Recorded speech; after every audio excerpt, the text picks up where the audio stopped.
Henry Cole is a man with many skills who is known for living his life by his own set of rules.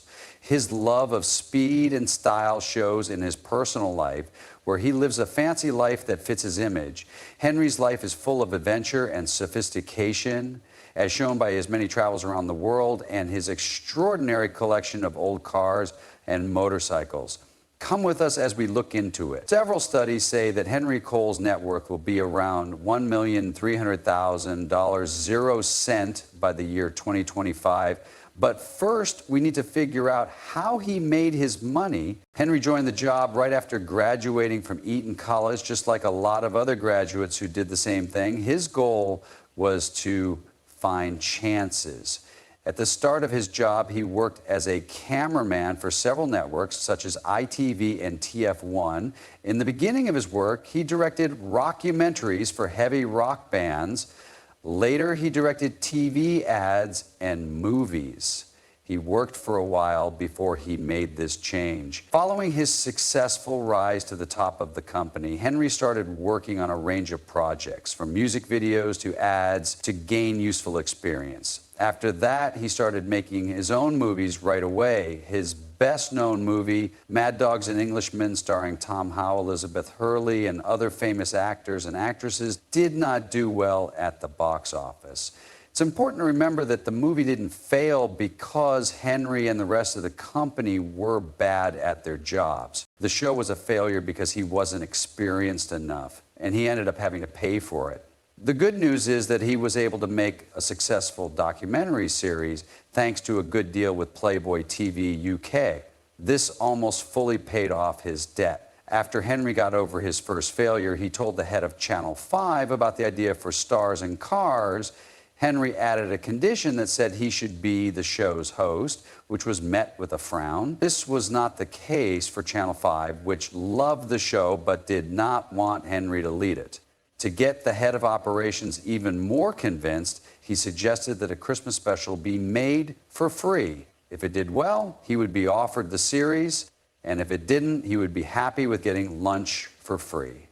Luckily, the Christmas special did better than expected, and Henry was able to get a series that did well for 5 years. Henry was still not happy with what was going on. Bikes were really his biggest love. He knew that he wouldn't be able to get that because he hadn't worked in that field before. He chose to give a travel channel another idea after the success of his show, Stars and Cars. This time, it was to ride a Harley-Davidson along Route 66. Our lucky stars aligned as the series became an instant hit and finally became one of the most impressive motorcycle trips ever. Because he has worked on so many projects, Henry has built up a good amount of wealth. So what does he really buy with all that cash? Everyone knows that Henry Cole spends a lot of money on motorbikes like Brough Superiors and Nortons. He also puts a lot of money into real estate. Some people think that Henry has something to do with the house on Bampton Road in Clanfield that is called Calf Barn. There is, however, only a small amount of information available about Henry's assets. It is thought that the property, which shows how rich he is about 2,691 square feet in size after being turned into a luxurious family home that neatly blends modern design with traditional luxury. The building that was once used as a barn for farming has been perfectly restored. There aren't many details about the inside of these kinds of homes marketed, but homes this size usually have huge living rooms, modern kitchens, and a lot of bedrooms with their own bathrooms. From above, it's clear that the property has big grounds with plenty of space for outdoor activities and relaxing. Henry is very interested in motorcycles and old cars, so it shouldn't be a surprise that the house has a garage that was custom built for him to store and take care of his huge collection of cars and motorcycles. The house is in a quiet neighborhood and offers a peaceful escape to the country, which fits with Henry's need for their own room. Henry has lived in Calf Barn and used it as a place to work. Given that the house has been designated as the official site for his businesses, it is more likely that some of his TV shows were filmed there. There are, however, claims that Henry has left Calf Barn and moved into a different home about 1.5 miles to the west of where he used to live. On the other hand, the world does not have access to his present address. In his free time, Henry Cole loves four-wheelers, in addition to being interested in real estate. Henry loves old cars, even though he is just as passionate about bikes. This may come as a surprise to some. A famous four-wheel drive car from World War II called the Willys Jeep is one of the many antiques that he has on show in his garage. His own bikes are the only ones he built from scratch, but not this one. According to an episode of Henry's show Shed and Buried, he bought it from a collector in Cornwall. Even though the Jeep is famous for being strong and having a lot of history behind it, Henry would not have thought about buying one if it couldn't be used for many different things. Take into account that Henry thinks he should ride and drive his collection instead of letting the cars rust away in a basement storage room. Interestingly, the Jeep's toughness wasn't the only reason he decided to buy it.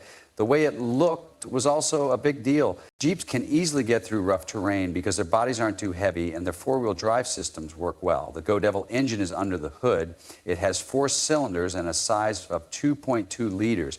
It makes about 60 horsepower. In today's world, this might seem too slow, but during the war, it worked perfectly. Henry often talks about how important it is to take care of old cars like the Willys Jeep on his TV show.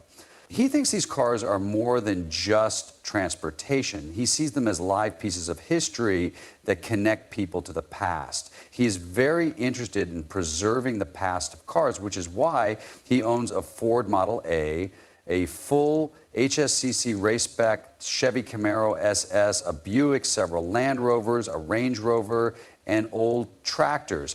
It is one thing to work for money. It is quite another to make your money work for you. You can tell Henry is a smart businessman because he fully understands this idea, which is why he has spread out his investments. His business, Gladstone Motorcycles, which makes motorcycles, is one of the smartest purchases he has ever made. You can be sure that Henry owns the business, even if the name doesn't seem to have anything to do with him. For him, discovering his love of bikes was helped along by his Uncle Redbeard Gladstone, and the name of the company is a tribute to him. He went to Liverpool to see his Uncle Redbeard's shed when he was 12 years old.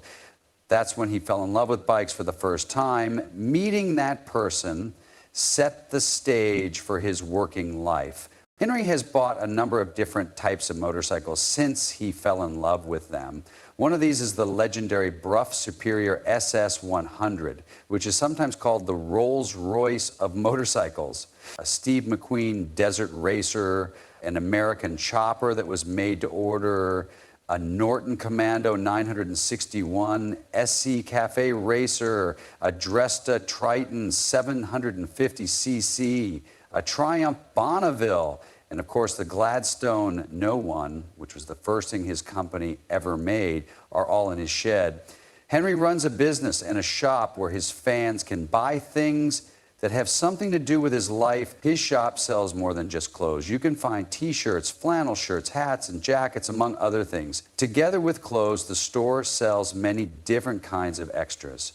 For example, customers who want stylish cups for their drinks can have mugs made just for them. Henry has a lot of money, so it shouldn't be a wonder that he wants to help people, right? Since he loves bikes, though, what better way is there for him to give back to his community than by writing a book that inspires other riders? Henry really loves long motorbike rides and exciting motorcycle trips. He also spends some time thinking about and writing about the sport of motorcycle riding.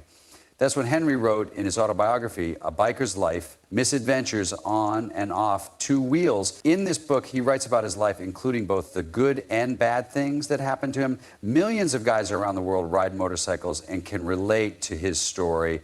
It reminds them of how free they feel when they're riding their bikes. He was able to capture the spirit of the motorcycling community around the world through his work. This community is made up of people who love adventure, the feel of the throttle, and the open road. The story Henry told stirred the hearts of many people who love riding bikes to realize that riding a bike is about more than just the gear you have. It's about embracing freedom, seeking out new experiences, and enjoying every moment along the way.